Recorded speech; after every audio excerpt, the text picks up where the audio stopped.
1 in 5 kids live with a chronic disease. We've become really good at prescribing medicines and surgical treatments, but one thing we just haven't done is incorporate exercise as a medicine, I suppose. Mary has cystic fibrosis. It's a condition that affects her respiratory system primarily. She's generally got quite a good attitude towards it. She quite likes being the only child in school with cystic fibrosis, but the downsides are having to do physio. Twice a day can be challenging. It's not much fun for Mary. And as she's getting older, she's saying, I don't want to have cystic fibrosis, I don't want to do physio. We're really excited about Move to Improve. It's an absolute first in Australia.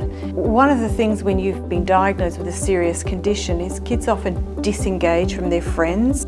Exercise has got enormous benefits both for mental health, physical health, re-engaging confidence. This program is going to help us reintroduce exercise as a medicine to a range of children living with chronic diseases.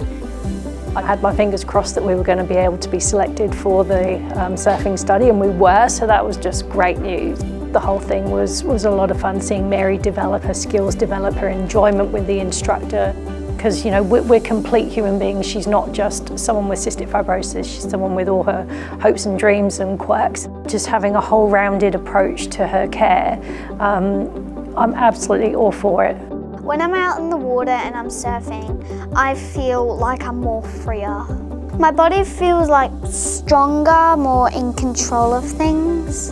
I loved it. It was 11 out of 10. We've got a great team who are going to be rolling out this program. We've got leading health experts in the area of burns, such as Fiona Wood, Jane Valentine, who's an absolute star in looking after kids with cerebral palsy, Tom Walwyn, who leads complications in cancer for kids, and Jo White, who's a mental health expert. We're absolutely convinced that the benefits of this program are going to be far-reaching and impact large numbers of kids, but we need people who are brave enough to say this is worth doing and to come in and fund the program so that we can actually prove the value, and then I think there'll be no doubt. This program is really meaningful, and I just think it's another approach to caring for kids with chronic conditions. Get behind it.